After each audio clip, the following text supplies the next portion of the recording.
Hey guys, this is Jim, WT1W, and you're watching MVP Labs Radio. Thanks for stopping by. Not too much handheld video today, I hope.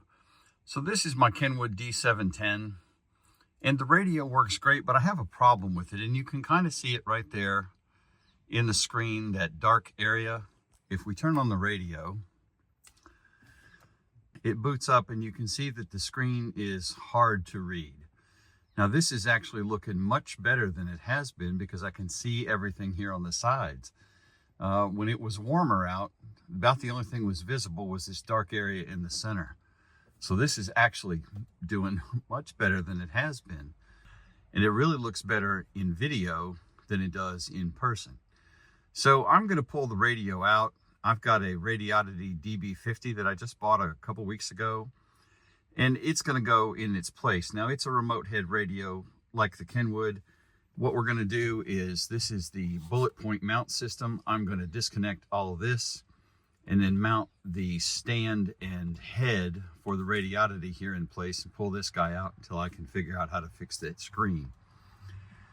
The beauty of the Bulletpoint mounting system is I don't have to drill into the dashboard or pop anything out now that I've got this installed. This screws to a plate that's in the bottom of this trough, and all I need to do is unscrew these 4 screws and the mounting plate comes out, so I can take all this stuff on and put on the new hardware for the Radioddity radio. All right, now that the base plate is pulled out, you can see this part I had to pull out I had to pull this out originally to fasten this plate. And this is a metal plate right here that's fastened through to this trough piece. So now that I've got the top off, which is this guy, all I got to do is discombobulate the ball off of it for the RAM mount I had, and then mount the new mount for the Radioddity radio in that place, and then put the whole thing back in. Okay, so I have the radio fastened to the base. If there's one thing I didn't care for with this kit is that this base is not a ball head kind of setup. This has 2 pieces that slide in between the 2 pieces on the head, and then you just tighten it down with this giant set screw. The upside is it's easy to put together. You don't have to have a specialized mount. It will screw into almost anything. The base also has 3M sticky mess on the back, so you can use that if you want to.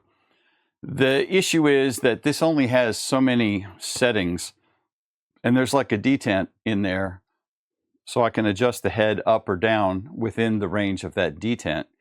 With a ball mount, you can actually adjust this head up and down with a smoother motion and get it exactly the right horizontal angle for you and the right vertical angle, and then also aim it, right? So this is going to sit on top of the Rubigrid plate that's part of the Bulletpoint system. And then I'm going to fasten it down, and I've got some M8 bolts here, and they're just going to go through the holes and mount this like so. So I need to pivot this, since I don't have a rotating ball head, so that this is aimed, if this will be straight, which is where I'm driving, and I want to aim it at the driver, which is me, so it's going to be in there straight like that and aim something like that where I can see it. So I may have to play with that angle. And the way to get around that is to use these long holes on the bottom of this thing, and then you can pivot.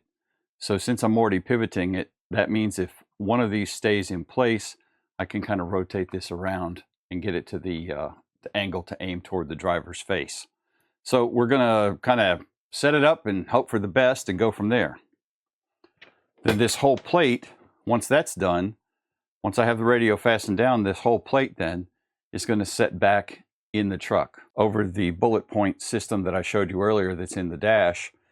And then I have to screw down 4 screws and we're done.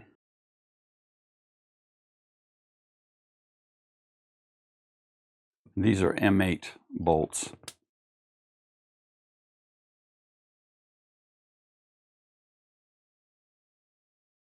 And there we go. So the bolts have plenty of coverage on top. I put the washers under the nuts on the bottom just to help keep everything lined up. So let's tighten this down.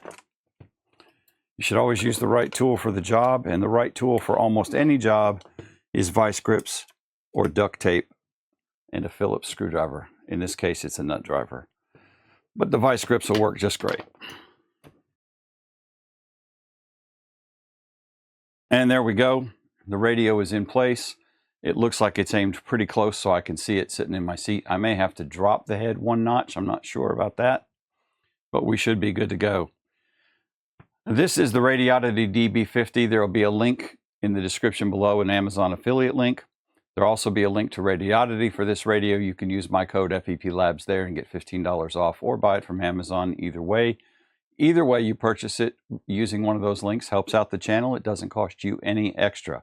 I did buy this radio with my own funds. This is not provided by Radioddity.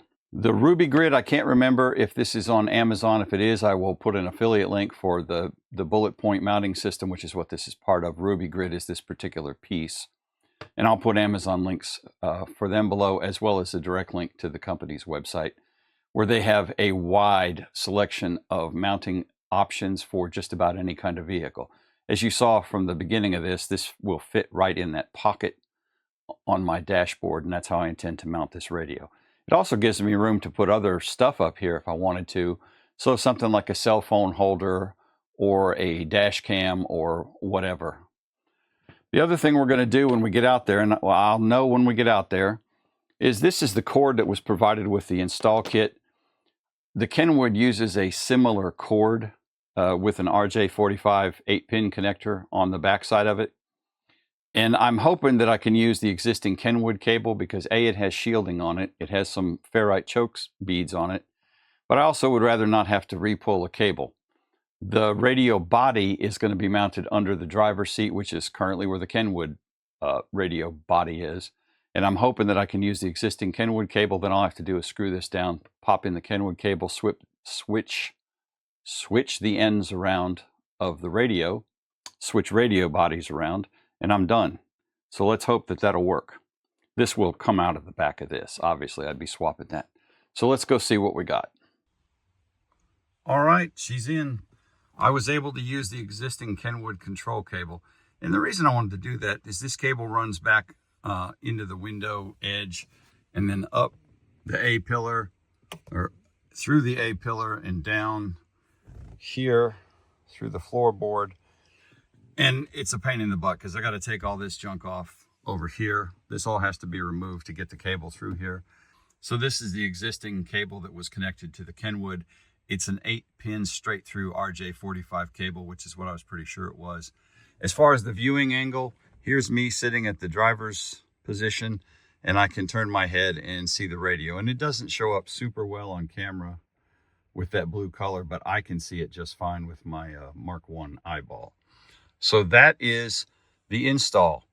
Guys, that is going to be all I have for this video today. If you would, give me a thumbs up. Make sure you share this with your friends. Ring the bell below to get notified whenever I post any new video. And have a great day, y'all. 73.